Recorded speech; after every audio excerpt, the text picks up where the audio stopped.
ඉතින් ඔන්න ඔයාලා හැමෝටම සුබ උදෑසනක් කියලා කියනවා. මම හිතුවා වීඩියෝ එකක් ඔයාලා වෙනුවෙන් අරගෙන එන්න. මාස දෙකක් පුරාවට මම කරපු දේවල් වල ප්‍රතිඵල ගන්න දවස තමයි අද. ඉතින් ලංකාවට ආවට පස්සේ මට හිතෙච්ච දෙයක් තමයි ටිකක් වවන්න ඕනේ, පරිසරයත් එක්ක ඉන්න ඕනේ කියන එක. ඉතින් මාස එකමාරකට දෙකකට ඉස්සෙල්ලා පටන් ගත්ත මේ පුංචි පාර්ටියේ අද එළවලු බලතුරු ඇවිල්ලා තිනවා දැක්කහම ගොඩක් සතුටුයි. ඉතින් උදෙන්ම කරේ එළියට ගිහිල්ලා ඒ එළවලු ටික නෙලාගත්ත එක තමයි.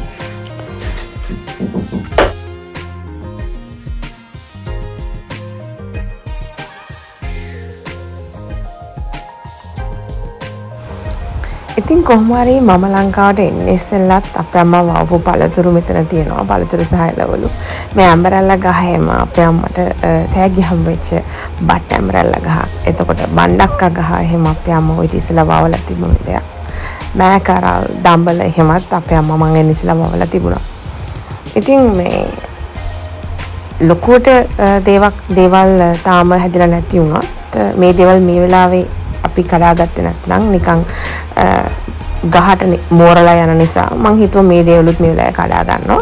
ඊට පස්සේ කඩෙනුත් අරගෙන මික්ස් කරලා කෑමට ගන්නවා කියලා හිතාගෙන තමයි මම අපේ අම්මා වවලා තිබිච්ච බණ්ඩක්කා එතකොට මෑකරල් ඒ දේවලුත් කඩා ගන්න ඕන කියලා ගියේ.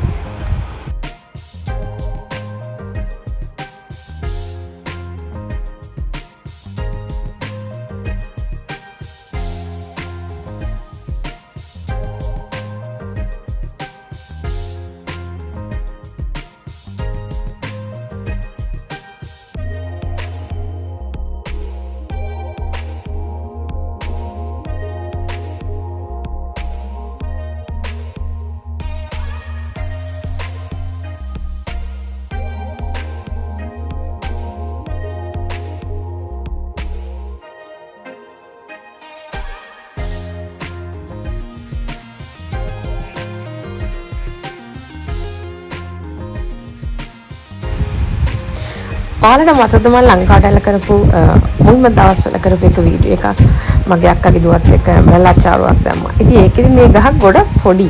මට හොඳටම මතකයි මේ තාප්පටත් වඩා ගොඩක් පොඩි ගහක්. දැන් මාසයක් වගේ යන්නත් ඉස්සෙල්ලා මේ ගහ තවත් ගොඩක් උස ගිහින් ඉතින් බට් ඇමරල්ලා ගහක් වුණා.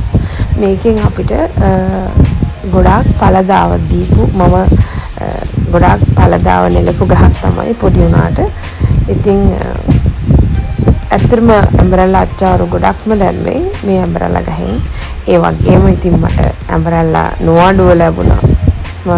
මුළු ගමෙන්ම වගේ හැමෝම මං ආවා කියලා දැනගත්තා ඊපස්සේ මට ගොඩක් මේ උදේ තමයි හොඳ ඇම්බරැල්ලා පැහුණ ලොකු ඇම්බරැල්ලා පවා කිසි අඩුවක් නැතුව කන්න ලැබුණා.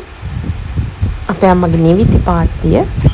ඉතින් මට කොහොමද ඇඟේ යකඩ අඩු නිසා අනිවාර්යෙන් දවස් දෙකකට පාරක් මං නිවිති අනිවාර්යයෙන්ම පරිප්පුත් එක්ක කනවම තමයි. ඉතින් මේ නිවිති පාත්‍යයත් පුළුවන් තරම් අපිට ප්‍රයෝජන ගෙනත් දුන්න නිවිති පාත්‍යයක්.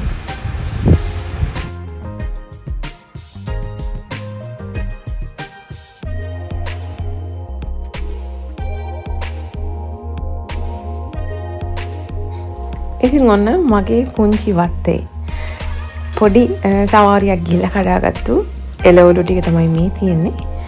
මම ලෑස්ති වෙන්නේ අද ඒ තක්කලි ඒ දේවලුත් එකතු කරලා පොඩි කෑමක් හදන්න. ඇත්තම කියනවා නම් මට ඕනුණා හැමතිස්සෙම කන කෑමක් නෙමෙයි. මම මේක මුලින්ම කියන්න ඕනේ. සොසේජස් කියලා කියන්නේ හැමතිස්සෙම කන කෑමක් නෙමෙයි. මම රටින් නැදිත් එච්චර කාපු කෙනෙක් නෙමෙයි. නමුත් අද සොසේජස් තෙල් දාන්න ඕනේ කියලා ආසාවක් ආවත් සොසේජස් තනිකර තෙල් දාන්න නැතුව මට හිතුණා ඒකත් එක්ක සෝයා මීට් ටිකක් දාලා තෙල් දාගන්න. ඉතින් සෝයා මීට් පැකට් එකේ තියෙන රසකාරක මුකුත් නැතුව සෝයා මීට් ටික විතරක් දාලා සොසේජස් උත් දාලා රසට කොහොමද මේ කෑම එක හදාගන්නේ කියලා මම කියන්නම්. ඉතින් ඒකට තව අවශ්‍ය වෙන දේවල් තමයි රම්පේ කරපිංච කියලා කියන්නේ. ඉතින් ඔන්න මමයි අක්කගේ දුවයි ගිහිල්ලා රම්පේ කරපිංච ටිකකුත් කඩාගෙන ආවා මේකට දාන්න.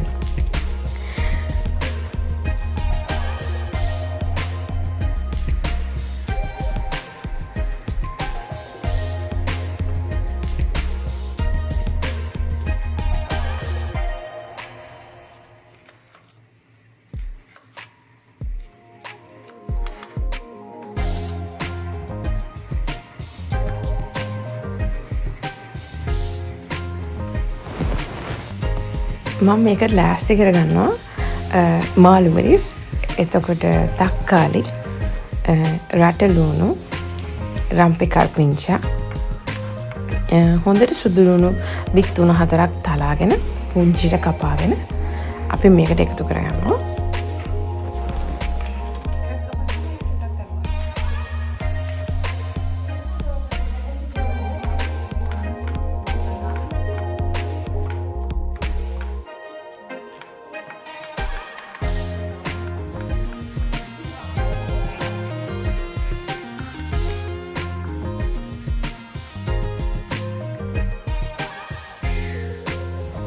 ඉතින් ඔයාලට කතාවෙන් කියන්න බැරිවනේ මම මුලින්ම මොකද කළේ කියලා. සෝයා මීට් පැකට් එකේ තිබිච්ච සෝයා මීට් ටික කඩලා අරගෙන හොඳට වතුර ටිකක් දාලා තැම්බෙන්න තියලා තිබ්බම මුලින්ම වහලා. ඊට පස්සේ ගලේ සොසේජස් ටිකක් අරගෙන හොඳට හොදලා කෑලි කපලා ගත්ත එක අවශ්‍ය ප්‍රමාණයට. සෝයා මීට් ටිකක් දැන් තැම්බිලා තියෙන මේ වෙලාවේ ඉතින් ඒක තමයි මම මුලින්ම කරපු දේ. තැම්බිලා තම්බන්න සෝයා මීට් ටික තියාගත්ත එක. අපිට දැන් තියෙන්නේ මේ සෝයා මීට් ටික හොඳට පෙරලා මිරිකලා අරගෙන ටෙම්පරාදුවට ලෑස්ති කරගන්න.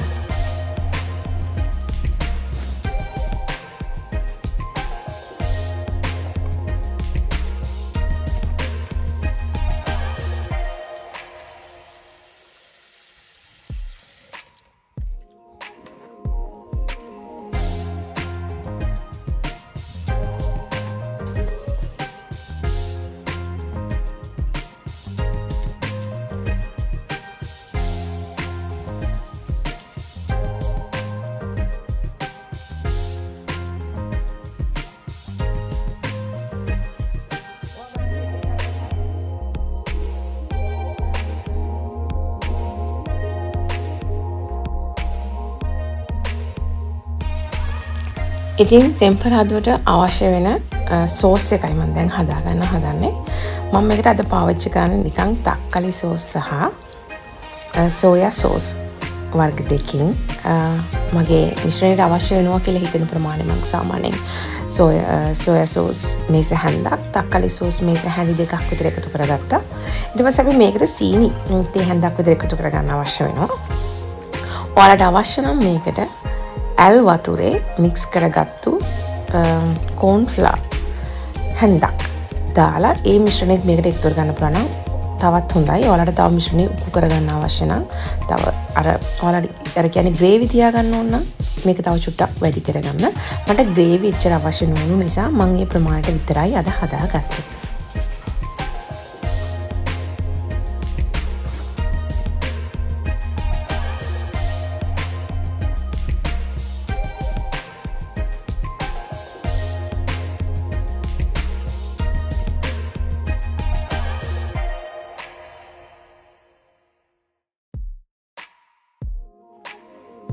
මම මුලින්ම කරේ තාච්චියක් ලිපේ තියලා ඒකට හොඳට පොල් තෙල් එකතු කරගත්තා.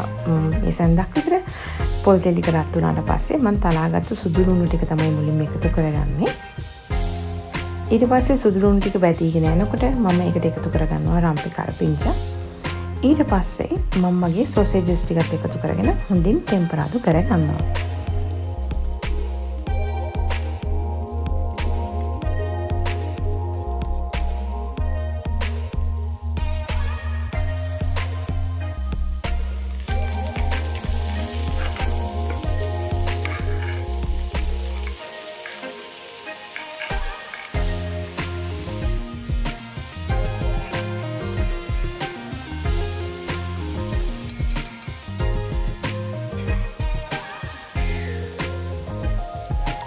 ඉතින් සුදු ලුණු වලින් හොඳින් සොසේජස් ටික බැටුණාට පස්සේ මම කරේ හදාගත්තු මිශ්‍රණයෙන් මේස හැන්දක් නැත්නම් තේ හැඳි දෙකක් විතර එකතු කරගත්තා තාච්චියට.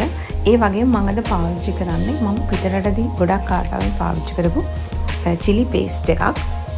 ඔයාලට නිකන් ලංකාවේ කෑලි මිරිසුණක් මේකට පාවිච්චි කරන්න පුළුවන්. නැත්නම් ගෙදර හදාගත්තු chili paste එකක් පාවිච්චි කරන්න පුළුවන්. ඉතින් මම අද ටිකක් පහසුවෙන් ඉක්මනට හදාගන්න ඕනේ කෑමක් නිසා මම රටදී පාවිච්චි කළා. මම ඔයාලට කෙනෙක් රෙකමන්ඩ් කළා මේක හොඳයි කියලා කියපු chili paste එකක් ඩැඩීස් කියන බ්‍රෑන්ඩ් එකේ.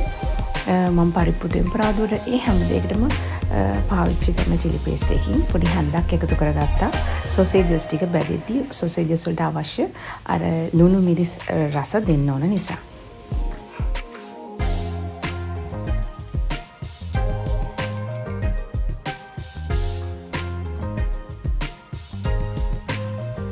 සොසේජස් ටිකත් අවශ්‍ය විදිහට බැදුනට පස්සේ මම සොයාබීන් ටික එකතු කරගත්තා.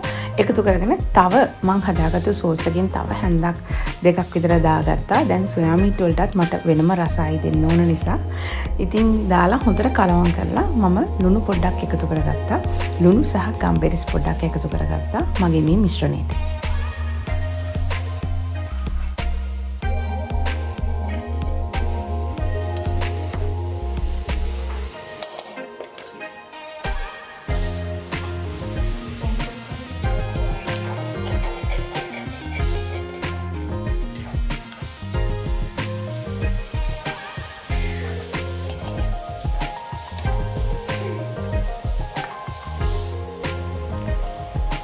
ඉතින් අවසානයේට මම එකතු කරගන්නේ ටිකක් ලොකුට කපාගත්තු තක්කාලි, එතකොට රවුමට කපාගත්තු රටලුණු සහ මාළු මිරිස් ටික.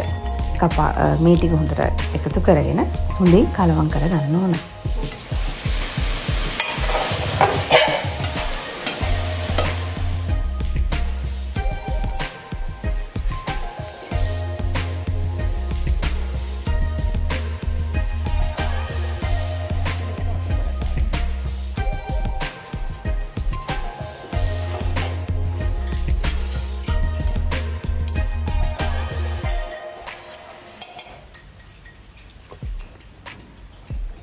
අන්තිමටම කරන්න තියෙන්නේ අපේ ඉතුරු වෙච්ච සෝස් ඔක්කොම ටික දාලා තව කෑලි මිරිස් හරි ඔයාලට අවශ්‍ය නම් chili paste හරි රස අනුව එකතු කරගෙන හොඳට කලවම් කරලා මේක ලිපෙන් ඉවත් කරගන්න එක.